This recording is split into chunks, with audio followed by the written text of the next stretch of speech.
Hello साथियों, नमस्कार। मैं निशांत आप सभी का स्वागत करता हूं आपके अपने प्लेटफॉर्म संभव एजुकेशन क्लासेस पर। उम्मीद करता हूं कि आप बेस्ट होंगे, मस्त होंगे और ज़बरदस्त होंगे, अपनों का ध्यान रखते हुए तैयारी कर रहे होंगे। तो आइए शुरू करते हैं डेली डोज। आज आपका 19वां नंबर है। लेते हैं अपना पहला प्रश्न। पहला प्रश्न क्या भैया? हरदौला कथा विशेष रूप से कहाँ के लोकगीत हैं जो उत्तर प्रदेश और मध्य प्रदेश में फैले हुए हैं? मिर्ज़ापुर का है, बुंदेलखंड का है, अवध का है या ब्रज का है? बताइए। हरदौला कथा के विषय में पूछ रहे हैं कि हरदौला कथा जो है ये कहाँ पे बेसिकली गाया जाता है, जो उत्तर प्रदेश में फेमस है और मध्य प्रदेश में भी फेमस है। देखिए, अगर हम बात करें किसकी, अगर हम यहाँ बात करें हरदौला कथा की, तो हरदौला कथा जो है ये विशेष रूप से बुंदेलखंड में जो है, कहाँ पे? बुंदेलखंड, आप नाम सुनेंगे, बुंदेलखंड क्षेत्र में बेसिकली ये गाया जाता है। ठीक है, ये बुंदेलखंड जो है ये गाया जाता है। हरदौला कथा एक लोकगीत है, आप ये भी जान लीजिए।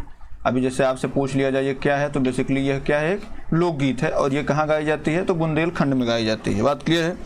और ये उत्तर प्रदेश और मध्य प्रदेश में फैला हुआ है। ठीक है, तो ऐसी मान्यता है परंपरा के अनुसार कि ओरछा के राजा हरदौला की शादी विवाह में आमंत्रित करने के प्रयोजन में किसी प्रकार कोई बाधा नहीं आती है। तो बेसिकली इसका राइट आंसर क्या हो जाएगा? बी ऑप्शन सही हो जाएगा, है ना। इसमें ये सही हो जाएगा। चलिए आगे बढ़ते हैं, अपना अगला प्रश्न लेते हैं। अगला क्या है? उत्तर प्रदेश में बिहार का बारिश के मौसम का लोकप्रिय मनोरंजन क्या है? बताइए सर। झूला है, बिरहा है, स्वांग है या रसिया है? बताइए क्या है इसमें। देखिए, अगर हम बात करें उत्तर प्रदेश और बिहार दोनों की, तो बरसात के मौसम में आप देखते होंगे झूला पड़ता है और सब जो लड़कियां हैं या जो नवतियां हैं गाना गाती हैं। बिरहा तो आपका जो गर्मी का मौसम होता है उसमें गाया जाता है। ठीक है, और रही बात जो है स्वांग की, तो स्वांग जो है इसके विषय में हम लोग पिछले में उसमें पढ़े हुए हैं कि स्वांग जो है उत्तर प्रदेश का पारंपरिक अर्ध ऐतिहासिक है। क्या है? अर्ध ऐतिहासिक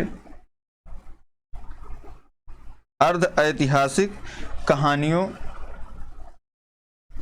अर्ध ऐतिहासिक कहानियों एवं गाथा का नृत्य नाटक है। ठीक है, कहानियों का स्वांग ये हो गया। ठीक है, रसिया आपका जो है, जैसे आपके जो अभी मिर्ज़ापुर क्षेत्र है या इधर साइड रसिया चलता है, तो बेसिकली इसमें आपका ऑप्शन नंबर ए सही हो जाएगा। चलिए आगे बढ़ते हैं। कौन सी क्रांति से भारत विश्व का सबसे बड़ा दुग्ध उत्पादक देश बन गया? हरित क्रांति, श्वेत क्रांति, नीली क्रांति या लाल क्रांति? बताइए सर, किसके द्वारा जो है जो भारत है ये बेसिकली जो है दुग्ध उत्पादन का सबसे बड़ा देश बन गया है? देखिए, आप एक नाम सुने होंगे, डॉक्टर वर्गीस कुरियन। डॉक्टर वर्गीस कुरियन, ये नाम आप सुने होंगे, डॉक्टर वर्गीस कुरियन का। यही लेकर के आए थे पहली बार जो है, क्या यही लेकर के आए थे? श्वेत क्रांति। ठीक है, श्वेत क्रांति ये आपके वैसे 1921 में आ गई थी। ठीक है, पहली बार जो है ये भैंस के दूध का पाउडर बनाए थे। पूछा जाता है किसके? तो भैंस के दूध का पाउडर, भैंस के दूध का पाउडर जो है ये बनाए तथा डेयरी प्रसंस्करण उद्योग अमूल की स्थापना की। और इसके द्वारा ही किसकी स्थापना की? अमूल दूध पीता है इंडिया। देखते हैं ना, गुजरात में, कहाँ पे? गुजरात में अमूल दूध पीता इंडिया की स्थापना की गई। दूध उत्पादन की दृष्टि से भारत में अग्रणी राज्य उत्तर प्रदेश है। जैसे अगर बात करें इसमें सबसे अग्रणी भारत में कौन है, तो बेसिकली आपका यूपी है। उत्तर प्रदेश जो है ये दुग्ध उत्पादन में 1 नंबर पे है। ठीक है, इसके बाद भारत में दुग्ध उत्पादन का 70% से ज़्यादा जो है ये उत्तर प्रदेश ही उत्पादित करता है। ठीक है, तो बेसिकली इसमें आपका राइट आंसर तो बी हो जाएगा, श्वेत क्रांति। हरित क्रांति की बात करें तो आपके गेहूँ और धान इससे हुए थे। नीली क्रांति से आपको पता है जो नीली क्रांति है, और लाल क्रांति से मसाला और मछली ये दोनों संबंधित हैं। ठीक है, तो आपका इसमें राइट आंसर बी हो जाएगा। चलिए आगे बढ़ते हैं। अगला क्या है? वस्तु एवं सेवा कर को कितने घटकों में विभाजित किया गया? देखिए, अगर हम बात करें किसकी, जीएसटी की बात करते हैं, तो पूरा जीएसटी पहले समझ ही लेते हैं। अभी एक प्रश्न और जीएसटी का हमने लिया है, तो कितने पार्ट में? 1 पार्ट, 2 पार्ट, 3 पार्ट या 4 पार्ट? देखिए सर, बात करते हैं पहले हम जीएसटी की। तो जीएसटी लागू बेसिकली अगर बात करें तो लागू हुई थी आपकी 1 जुलाई 2017। कब लागू हुई थी? 1 जुलाई 2017 को लागू हुई थी। क्या? यहाँ पे लिख दीजिए लागू। ठीक है, इकोनॉमिक क्लास आप ही चलाएंगे तो उसमें सारी चीज़ बताएंगे। ड्राफ्ट जिसे पूछा था किसने जो है ड्राफ्ट तैयार किया, तो यहाँ पे अगर कोई पूछे ड्राफ्ट किसने तैयार किया, ड्राफ्ट तैयार किया ड्राफ्ट तैयार किया किसने? असीम दास गुप्ता। किसने? असीम दास गुप्ता ने ड्राफ्ट तैयार किया। ठीक है। किस समिति की सिफारिश पर लागू किया गया, ये भी आपसे पूछता है। किस समिति की सिफारिश पर? तो बेसिकली ये विजय केलकर समिति थी। कौन सी? विजय केलकर समिति। मैं इसलिए पूरा लिखा दे रहा हूँ क्योंकि अब ये पूछा जा रहा है। ठीक है। जैसे आप यूपी पॉलिसी जो बदलाव पैटर्न आप देख ही पा रहे हैं। और ये सबसे पहले जो जीएसटी है ये लागू किस देश में हुई थी? तो बेसिकली लागू तो फ्रांस में हुई थी। पहले लागू हुई फ्रांस में। हमने अपनाया कौन सा? हमने अपनाया कौन सा मॉडल? Canada model. कौन सा? कनाडा मॉडल हमने अपनाया। बात क्लियर है। और बेसिकली संविधान संशोधन कौन सा किया था हमने इसके लिए? तो 101वां संविधान, मतलब शुभ सारी चीजें, संविधान संशोधन हुआ था। 101वां संविधान संशोधन हुआ था। बात क्लियर है। तो बेसिकली इसमें इतना एक प्रश्न हमने और लिया, उसमें पूरी जीएसटी आपकी खत्म हो जाएगी। तो अगर बात करें कितने पार्ट हैं, तो बेसिकली आप देख ही पा रहे हैं। अगर यहाँ पे हम जीएसटी की बात करते हैं तो एक होता है सीजीएसटी, एक होता है सीजीएसटी, एक होता है एसजीएसटी, और एक होता है, एक सेंट्रल हो गया, एक स्टेट हो गया। ठीक है। CGST, SGST. ठीक है। और उसके बाद एक होता है आईजीएसटी, इंटीग्रेटेड जीएसटी जिसको बोलते हैं, आईजीएसटी इसको बोलते हैं। ठीक है। तो बेसिकली अब इसमें आप देख पा रहे हैं कितना है, तो ऑप्शन नंबर सी आपका 3 हो जाएगा। बात क्लियर है। चलिए आगे बढ़ते हैं, अगला प्रश्न लेते हैं। अगला प्रश्न क्या भैया? अगला प्रश्न आपका है, राज्य में राज्य में व्यवसाय स्थापित करने के उद्देश्य से उद्योग बंधु उत्तर प्रदेश सरकार का ISO 9001-2008 प्रमाणित स्तरीय निकाय है जो यह सभी औद्योगिक अनुमोदनों को समाहित करता है। बताइए सर इसका क्या होगा राइट आंसर? इसका राइट आंसर क्या होगा? ISO जो नहीं होता, हम लोग कहते हैं ISO प्रमाणित है करा कि इसके अनुमोदन सभी औद्योगिक अनुमोदन समाहित करता है। कितने स्तरीय है ये? 1 स्तरीय है, 2 स्तरीय है, 3 स्तरीय है या 4 स्तरीय? बताइए इसमें क्या राइट आंसर उसका होगा? देखिए अगर हम बात करें इसके स्तर की, तो आपको पता है उत्तर प्रदेश सरकार द्वारा उद्योग बंधु एवं ISO 9001-2008 प्रमाणित करता है कितने? 3 स्तर को। कितने स्तर? 3 स्तर। कौन कौन से भैया? ये भी जान लीजिए। पहला स्तर कौन सा है? तो पहला होता है जिला स्तर, या पहले कह सकते हैं पहला राज्य स्तर होता है, राज्य स्तर होता है। दूसरा कौन सा होता है? दूसरा उसके नीचे मंडल आता है, मंडल स्तर। ठीक है। और अंत में कौन सा स्तर आता है? अंत में आता है आपका जिला स्तर, या फिर नीचे शुरू करिए जिला स्तर, मंडल स्तर और फिर राज्य स्तर। बात क्लियर है। ये जो है, जो आपका ये ISO ये जो है, ये बेसिकली जो एकल विंडो प्रणाली के रूप में कार्य कर रहा है, ये कार्य कर रहा है आपका 1 जनवरी 1999 से। 1 जनवरी 1999 से बेसिकली अपना काम कर रहा है, प्रमाणित कर रहा है। ठीक है। यह एकल विंडो प्रणाली के रूप में कार्य करे। इसका उद्देश्य राज्यों में व्यवसायों की स्थापना और सभी औद्योगिक अनुमोदन को पूर्ण करना होता है। बात क्लियर? तो बेसिकली आपने देख लिया कितने स्तर, तो इसका राइट आंसर हो जाएंगे किसने? 3 स्तर। चलिए आगे बढ़ते हैं, अगला प्रश्न लेते हैं। माफ करिएगा, अगला प्रश्न लेते हैं। ठीक है। भारत से सॉफ्टवेयर निर्यात के जिससे उत्तर प्रदेश किस स्थान पर है? पहले स्थान पर है, दूसरे स्थान पर है, तीसरे स्थान पर है या चौथे स्थान पर? बताइए सर इसमें क्या राइट आंसर होगा? क्या पूछ रहा है? भारत से सॉफ्टवेयर निर्यात करने के दृष्टि से उत्तर प्रदेश कौन सा स्थान है?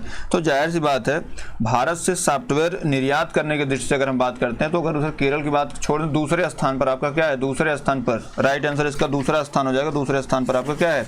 उत्तर प्रदेश है। बात क्लियर है। तो इसका राइट आंसर भी हो जाएगा। चलिए आगे बढ़ते हैं भैया। उत्तर प्रदेश राज्य में शहर पीतल के बर्तन हस्तशिल्प आदि के लिए प्रसिद्ध है। सहारनपुर, मुरादाबाद, आगरा या लखनऊ? बताइए इसका क्या राइट आंसर होगा? कौन सा चीज़ कहाँ के लिए फेमस? जैसे सहारनपुर की बात करें तो लोहे के बाट के उद्योग के लिए, जो लोहे का बाट होता है, लोहे के बाट उद्योग के लिए। ठीक है। अगर हम यहाँ लखनऊ की बात कर लें, लखनऊ किसके लिए फेमस है? जरदोजी और चिकनकारी। जरदोजी और चिकनकारी। आगरा किसके लिए प्रसिद्ध भैया? तो आगरा जो है ये मिट्टी का खिलौना और पेठा। ठीक है, पेठा इसको बोलते हैं। मुरादाबाद कहाँ के लिए प्रसिद्ध भैया?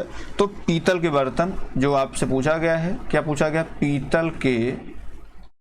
पीतल के बर्तन और हस्तशिल्प कभी कभी पूछ लेता है। हस्तशिल्प कहाँ के लिए, तो बेसिकली यहीं के लिए, मुरादाबाद के लिए। ऑप्शन नंबर 20 का राइट आंसर हो जाएगा। चलिए आगे बढ़ते हैं भैया। 9 नंबर, बनारस हिंदू विश्वविद्यालय किस वर्ष स्थापित किया गया था? 1902 में, 1910 में, 1916 में या 1921 में? बताइए क्या इसमें क्या राइट आंसर होगा। देखिए अगर हम बात करें तो BHU बनारस हिंदू यूनिवर्सिटी, ठीक है, इसकी स्थापना जो है बेसिकली पहले तो आपके इलाहाबाद में होने वाली थी, लेकिन इसकी स्थापना हुई कहाँ पे? वाराणसी में। वाराणसी में स्थापना हुई और इसके संस्थापक कौन थे? पंडित मदन मोहन मालवीय। मदन मोहन मालवीय जी जो है इसके संस्थापक थे, ठीक है। और इसकी स्थापना इन्होंने कब की थी? वहाँ के राजा से इन्होंने, जो काशी नरेश थे, उनसे ज़मीन मांगी थी, तो काशी नरेश ने ज़मीन दी थी, तो इन्होंने जो है 4 जनवरी 1916 को, दिन कौन सा था? बसंत तिथि थी। कौन सी तिथि? बसंत तिथि थी, मतलब सरस्वती जी का दिन था। उसी दिन जो बसंत तिथि 1916 में, 4 जनवरी 1916 को क्या BHU की स्थापना थी? 1916 में। ऑप्शन नंबर C सही है। चलिए आगे बढ़ते हैं। 2011 की जनगणना के अनुसार उत्तर प्रदेश का सर्वाधिक साक्षर जनपद कौन सा है? गाजियाबाद, कानपुर, लखनऊ या जौनपुर? हम किसकी बात कर रहे हैं भैया? हम बात कर रहे हैं साक्षर की। साक्षर की बात कर रहे हैं। तो अगर इसकी बात करें तो जो सर्वाधिक साक्षर 5 जिले हैं, तो बेसिकली पहले नंबर पे आपका आता है गौतम बुद्ध नगर। कौन आता है? गौतम बुद्ध नगर आता है, ठीक है। यहाँ पे करीब 80% साक्षरता है। उसके बाद आता है आप दूसरे नंबर पे जो आता है वो आता है कानपुर नगर। क्या आता है? कानपुर नगर आता है।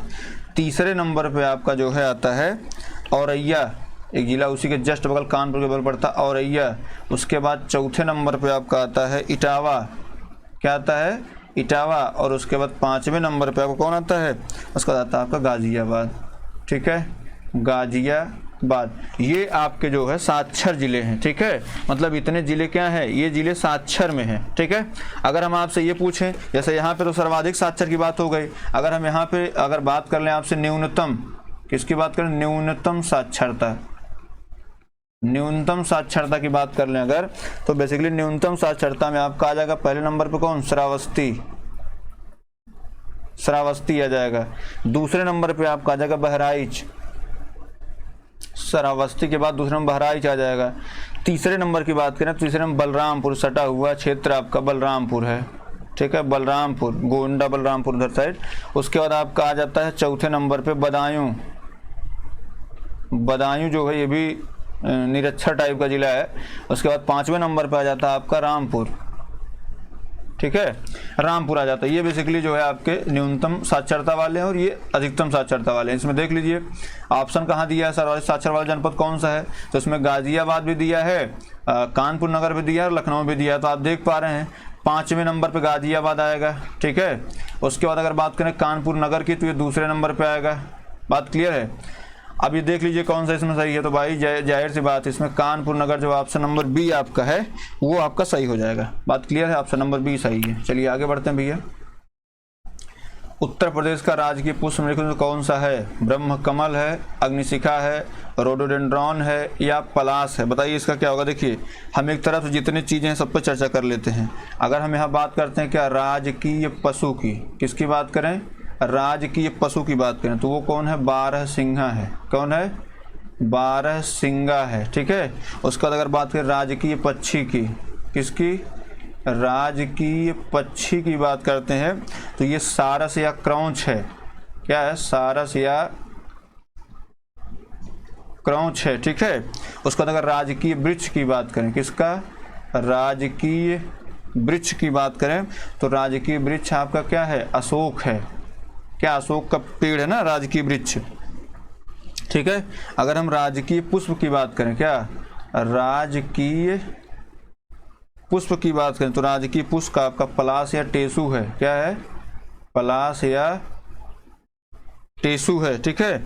और इसको अपनाया कब गया था? 4 जून 2011 को, ठीक है। उसके बाद अगर बात करें क्या? राजकीय खेल। राजकीय खेल क्रिकेट न मार देना कभी। राजकीय खेल क्या है? हॉकी है। ऐसे ही मैं सभी राज्यों का शुरू करने वाला हूं, ठीक है। क्योंकि आपसे अब दूसरे राज्य का चिन्ह पूछा जा रहा है तो वो बेसिकली उसके लिए आप तैयार रहिए, वो भी शुरू करने वाला हूं बहुत जल्द। राजकीय चिन्ह क्या है भैया? तो राजकीय चिन्ह आपका जो है एक वृत्त में दो मछली, एक वृत्त में दो मछली, एक तीर धनुष, एक तीर धनुष है, ठीक है। और ये कब अपनाया गया था? तो ये बेसिकली 1937 में जब विधान परिषद की स्थापना हो गई तो 1938 में इसको अपना दिया गया था, ठीक है। तो देखिए इसमें क्या है आगे आपका इसमें राजकीय पुष्प क्या भैया? तो पलाश है। बात क्लियर है, डी ऑप्शन सही हो जाएगा। चलिए आगे बढ़ते भैया। अगला क्या है? दुम पुख्त होता है, दम नहीं, दुम पुख्त होता है। दुम पुख्त उत्तर प्रदेश में किसकी एक लोकप्रिय प्रक्रिया है? व्यंजन पकाने की विधि है, कपड़ा सिलाई की विधि है, बीज बोने की विधि है, या लकड़ी पर नक्काशी की विधि? बताइए क्या है? देखिए ये आप लखनऊ जब जाएंगे तो लखनवी व्यंजन जो होता है, लखनवी व्यंजन बनाने की जो खास करके आप शाकाहारी नहीं, ये कह सकते हैं लखनवी व्यंजन, ऐसे आप याद कर लीजिए, लखनवी व्यंजन मांसाहारी, शाकाहारी नहीं, मांसाहारी पकाने की विधि है, ठीक है। पकाने की क्या है ये विधि है? ये जूनियर असिस्टेंट 2019 में पूछा गया था, ठीक है। तो आप इसके लिए भी प्रिपेयर रहिए, आपसे इस भी प्रश्न पूछा जाएगा तो आप उत्तर प्रदेश को होने के बाद भी ये सही नहीं कर पाएंगे। तो दुमपुख्त जो है ये बेसिकली उत्तर प्रदेश में लखनवी व्यंजन पकाने की विधि है और यह मूलतः इसके द्वारा जो है मांसाहारी भोजन पकाए जाते हैं। तो ऑप्शन नंबर ए इसका राइट आंसर हो जाएगा, ठीक है। चलिए सर आगे बढ़ते हैं। भोजन के समय खाद्य पदार्थों को सजाने की औपचारिक परंपरा निम्नलिखित में से कौन सी है? जरदोजी है, चिकनकारी है, दस्तरखान है, या खरीजा है? बताइए क्या होगा इसमें। देखिए भोजन हमने अभी चर्चा की, जैसे चिकनकारी तो वहाँ पे जैसे जो साड़ी सूट सलवार जो चीज़ें होती है उसमें जो कढ़ाई होती है चिकनकारी और जरदोजी के अंतर्गत आती है, ठीक है। ये दोनों तो आ गए। अब देखिए पहले आप जाएंगे जब जो है यहाँ पे क्या नाम है इमामबाड़े जब जाएंगे आप तो वहाँ पे लिखा दस्तरखान। तो दस्तरखान जहाँ पे जो उस तत्कालीन राजा हुआ करते थे बेसिकली उनका भोजन जो खाद्य सामग्री है वो सजाने को दस्तरखान कहा जाता था, ठीक है। दस्तरखान उसी कहा जाता है। ऑप्शन नंबर सी इसका राइट आंसर है, ठीक है। चलिए आगे बढ़ते हैं। 14 नंबर क्या है कि उत्तर प्रदेश के किस शहर को सिरेमिक सिटी कहा जाता है? लखनऊ को, मुरादाबाद को, आगरा को, या वाराणसी को? बताइए इसका क्या राइट आंसर होगा। किस सिटी को आप कहते हैं? कौन सी सिटी है? बताइए इसका जवाब दीजिए। ये अब क्या है बेहद पूछा जाने वाला प्रश्न बन गया है अभी, ठीक है। जैसे अगर हम बात करें लखनऊ की, किसकी बात करें? लखनऊ की बात करें तो मेरे भाई मेरे दोस्त अगर हम लखनऊ की बात करते हैं तो लखनऊ को कहा जाता है जो है नवाबों का शहर, नवाबों का शहर कहा जाता है, ठीक है। नवाबों का शहर कहा जाता है इसको। साहब ये जो है नवाबों का शहर है, ठीक है। नवाबों का शहर कहा जाता है। बात करते हैं मुरादाबाद की, तो मुरादाबाद अभी हमने बताया ना पीतल नगरी है। ये क्या है? पीतल नगरी है। पीतल नगरी या हस्तशिल्प, अभी कुछ देर पहले ही चर्चा हुई थी इस पे ना। आगरा किसके लिए प्रसिद्ध है? तो भैया आगरा जो है ये पहली बात तो यमुना नदी किनारे बसा हुआ है और इसको सिटी ऑफ ताज बोलते हैं। सिटी ऑफ ताज बोलते हैं। और ये जो है मिट्टी के बने खिलौने, मिट्टी बने खिलौने के लिए ये बेसिकली फेमस है। और किसके लिए फेमस है? तो इसमें पेठा नगरी भी इसको बोलते हैं, पेठा नगरी, ठीक है। वाराणसी घाट का प्रदेश इसको बोला जाता है, घाटों का स्थान, घाटों का प्रदेश बोला जाता है। या ये कह सकते हैं उत्तर प्रदेश की जो है ये सांस्कृतिक राजधानी है। क्या है? सांस्कृतिक राजधानी। ये आपकी काशी है, सांस्कृतिक राजधानी है, ठीक है। तो अब आप देख लीजिए सिरेमिक सिटी देखिए बेसिकली इसमें चारों के चारों ऑप्शन में नहीं है, ठीक है। अगर इसकी बात करें इसका राइट आंसर जो हो जाएगा वो हो जाएगा खुर्जा। इस क्वेश्चन को यूपीएससी ने क्या किया था? खत्म कर दिया था। बेसिकली इसका राइट आंसर खुर्जा हो जाएगा। सिरेमिक सिटी क्या? खुर्जा, ठीक है। चलिए आगे बढ़ते हैं। 15 नंबर पे उत्तर प्रदेश का एक छोटा सा शहर अपनी लाल मिट्टी के सजावटी बर्तनों के लिए जाना जाता है। बरेली, मेरठ, चुनार, फिरोजाबाद। बताओ भैया इसमें क्या राइट आंसर होगा? देखिए अगर हम बरेली की बात करें, ठीक है, तो बरेली आप बड़ा सुने होंगे, मेरा झुमका गिरा रे बरेली के बाजार में, सुने नहीं सुने? बरेली को जो है बेसिकली सूरमा नगरी कहा जाता है। यहाँ पे सूरमा नगरी इसको बोला जाता है, ठीक है। क्या कहा जाता है? इसको बोला जाता है सूरमा नगरी। सूरमा नगरी के साथ साथ और क्या बोलते हैं? इसको बांस बरेली भी बोलते हैं। नहीं होता है कहावत है, उल्टे बांस बरेली। क्या है? उल्टे बांस बरेली, ठीक है। और इसको अगर मेरठ की बात करें तो मेरठ जो है कैंची नगरी, या इसको और क्या बोलते हैं? क्रांति नगर इसको बोलते हैं। मेरठ को क्रांति यहाँ से हुई थी ना 1857 वाली, क्रांति नगर भी बोलते हैं, ठीक है। और बात करें किसकी, बात अगर हम कर लें कि जिसे इधर आ जाए चुनार की, तो बेसिकली चुनार जो है अपनी लाल मिट्टी के लिए फेमस है, लाल मिट्टी के लिए फेमस। इसका राइट आंसर भी चुनार ही हो जाएगा, ठीक है। इसका राइट आंसर जो हो जाएगा वो बेसिकली चुनार ही हो जाएगा। लेकिन अगर हम बात कर लें किसकी, फिरोजाबाद की, तो फिरोजाबाद को जो है सुहाग नगरी, क्या सुहाग नगरी इसको बोलते हैं। और इसी को सुहाग नगरी साथ साथ चूड़ी नगरी भी बोलते हैं, क्या चूड़ी नगरी भी इसको बोलते हैं। राइट आंसर तो आपका सी चुनार हो जाएगा, लेकिन इसको फिरोजाबाद को सुहाग नगरी, चूड़ी नगरी बोलते हैं। मेरठ को कैंची नगर या क्रांति नगर बोलते हैं। बरेली को सुरमा नगरी या बांस बरेली बोलते हैं। बात क्लियर है, चलिए आगे बढ़ते हैं। नृत्य और संगीत की एक शैली संबंधित लखनऊ घराना का दूसरा नाम क्या है। इसमें कुछ सोचना नहीं, कम से कम 10 बार यूपी ट्रिपल एस ने पूछ रखा है इसको क्या कहा जाता है भैया, इसको कहा जाता है पूरब घराना। क्या कहा जाता है, इसको पूरब घराना कहा जाता है, ठीक है, पूरब घराना, ठीक है। जो भारतीय शास्त्रीय नृत्य है कथक है, बेसिकली पूरब घराना या इसको कहते हैं कथक। यहीं से जो है जो कथक के नृत्यांगना या नृत्यकर्ता जो होते हैं वो बेसिकली यहीं से निकलते हैं। और अवध के नवाब वाजिद अली शाह के दरबार में इसका जन्म हुआ था। इस घराने को पूरब घराने के नाम से भी जाना जाता है। और इस घराने में शंभू महाराज, लच्छू महाराज, कालका महाराज, अच्छन महाराज आज जो कथक संबंधी नर्तक हैं वो बेसिकली ये पूरब घराने से ही संबंधित हैं। बात क्लियर है, चलिए इसका आगे बढ़ते हैं। 17 नंबर लेते हैं। 17 नंबर क्या भैया, निम्नलिखित में से किस देश, कौन सा देश भारतीय चाय का सबसे बड़ा आयातक है। संयुक्त राज्य अमेरिका, रूस, जर्मनी या फ्रांस। बताओ भैया, अगर हम बात करें इसकी 2019 से लेकर इधर बीच की, तो ये जो है आपका राइट आंसर इसके अकॉर्डिंग हो जाएगा रसिया। रसिया जो है जब से इधर युद्ध चल रहा है उसका बेसिकली सबसे बड़ा चाय का आयातक यही है, ठीक है। आयातक एक होता है आयातक और एक होता है निर्यातक, ठीक है। आयातक मतलब आया, कहीं से आया है तो आयातक। निर्यातक मतलब होता है गया, ठीक है। अब आप समझ लीजिए सबसे ज़्यादा कहाँ से आता है, रसिया से ही आता है। इसीलिए देख रहे हैं आप अभी वर्तमान में जो है कई देश जो है सोच रहे हैं कि भारत के ऊपर प्रतिबंध लगाया जाए, लेकिन ऐसा होना संभव नहीं है, ठीक है। ऐसा भी रसिया से गेहूं खरीद रहा है भारत, है ना, तो वहाँ से सबसे ज़्यादा आयात हो रहा है गेहूं। तो सारी चीज़ें भारत खरीदेगा, फिर भारत दूसरे देशों को बेचेगा, क्योंकि भारत ने भी ये कह दिया कि हमारे पास अन्न जो अपर्याप्त हैं और हम अब किसी को निर्यात नहीं करेंगे। तो सबका मुँह बना हुआ है। वो भारत क्या करेगा, रसिया से लेगा और उसके बाद इनको जो अन्य देश हैं इनको बेचेगा। तो ये रसिया से तो नहीं लेंगे, भारत से तो लेंगे नहीं लेंगे तो फिर इनके यहाँ लोग खाने बिना मरेंगे, तो और समस्या होगी। तो बेसिकली इसका राइट आंसर आपका सी सही हो जाएगा, बी सही हो जाएगा। चलिए 18 नंबर लेते हैं। वर्ष में कोलकाता के पास हुगली नदी पर रिसरा में पहली जूट मिल स्थापित कब की गई थी। 1847 में, 1885 में, 1855 में या 1889 में। बताइए पहली जूट मिल कब जो है की गई थी। देखिए जूट जो है बेसिकली अगर इसके कभी कभी पूछा जाता है, जूट जो है ये बेसिकली सोने का रेशा के नाम से प्रसिद्ध है। क्या, सोने का रेशा नाम से प्रसिद्ध है, ठीक है। जूट उद्योग का जो पहला कारखाना है वो खोला गया था आपका 1855 में, ठीक है। भारतीय जूट निगम अगर पूछ ले आपसे, क्या भारतीय जूट निगम अगर आपसे पूछ ले कि इसकी स्थापना कब हुई थी, तो इसकी स्थापना आपकी हुई थी 1971 में, ठीक है। 1885 में जो कलकत्ता में पहले कारखाना स्थापित हुआ था और बेसिकली जूट निगम की जो स्थापना हुई थी वो 1971 में हुई थी। ये जूट के आयात निर्यात और आंतरिक बाजार के देखभाल के लिए बनाई गई थी। बात क्लियर है, तो राइट आंसर आपका सी हो जाएगा। चलिए आगे बढ़ते हैं। ये बड़ा फेमस क्वेश्चन है ना, बड़ा फेमस क्वेश्चन है कि एशिया का सबसे बड़ा मसाला बाजार निम्नलिखित में किसे माना जाता है।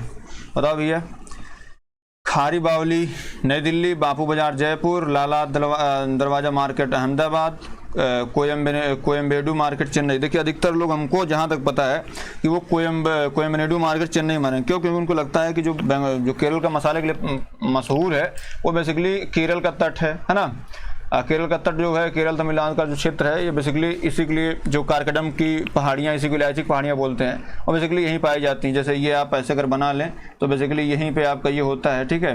तो अब कुछ लोग इससे हो सकता है करें तो एग्जाम में मार दें, लेकिन ये बिल्कुल गलत हो जाता है, ये तो बिल्कुल गलत ऑप्शन है, ठीक है।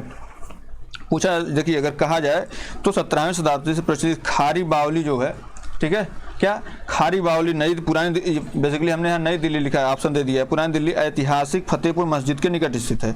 खारी बावली का उद्घाटन शेर शाह सूरी के पुत्र इस्लाम शाह के शासनकाल के दौरान हुआ था और ये एशिया का सबसे बड़ा मसाला बाजार है। यहाँ पर स्थानीय और विदेशी दोनों प्रकार के मसाले क्या होते हैं, बिकते हैं। बात क्लियर है। तो ये बहुत ही पुराना है और बहुत ही बड़ा मार्केट है। कहाँ, खारी बावली। यहाँ पे अगर कहीं पुरानी दिल्ली दे देगा तो आप इसको कंफ्यूज मत होइए। किसके द्वारा बनाई गई थी, तो जो शेर शाह सूरी का पुत्र कौन था, इस्लाम शाह के द्वारा ये बनाई गई थी। बात क्लियर है। तो ये आपका सही हो जाता है। चलिए आगे बढ़ते हैं, अगला प्रश्न लेते हैं। अगला प्रश्न क्या भैया,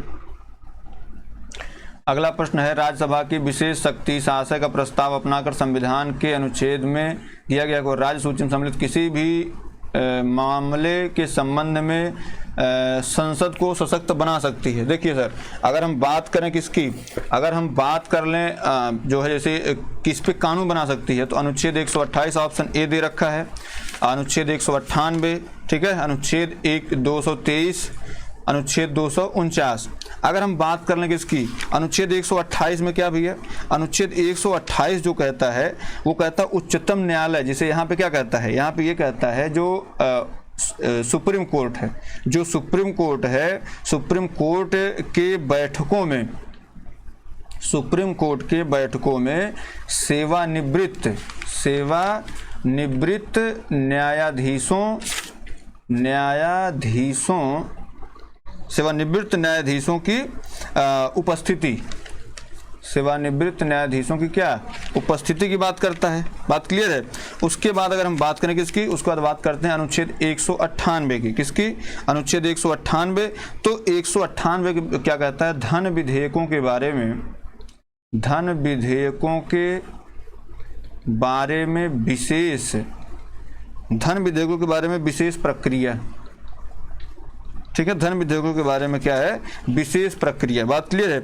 उसके बाद जो है अनुच्छेद 223 क्या करता है भैया, कार्यकारी न्यायमूर्ति की नियुक्ति, और ये कहाँ होगी, तो बेसिकली इसकी बात करता है हाई कोर्ट में। 233, 214 से लेकर के आपको पता है 214 से लेकर के जो है 200 लगभग 31-32 तक, ये एक ऐसे 237 तक जो है ये बेसिकली आपका न्यायालय संबंधित चीज़ें हैं, जो राज्य या ऐसे अधीनस्थ न्यायालयों की बात होती है। तो अनुच्छेद 249 के तहत, किसके तहत, अनुच्छेद 249 के तहत जो है ये आप जो नई संसद है ये कानून बना सकती है और उसको लागू भी कर सकती है। ठीक है, राज्य सूची के संबंध में, राज्य संबंध के विषय के संबंध में राष्ट्र हित में विधि बनाने की संसद की शक्ति जो है ये अनुच्छेद 249 से उसको प्राप्त होती है। उम्मीद है क्लास आपको पसंद आई होगी, और पसंद आई तो प्लीज़ इसको लाइक से सब्सक्राइब जरूर कर लीजिएगा। बहुत बहुत धन्यवाद।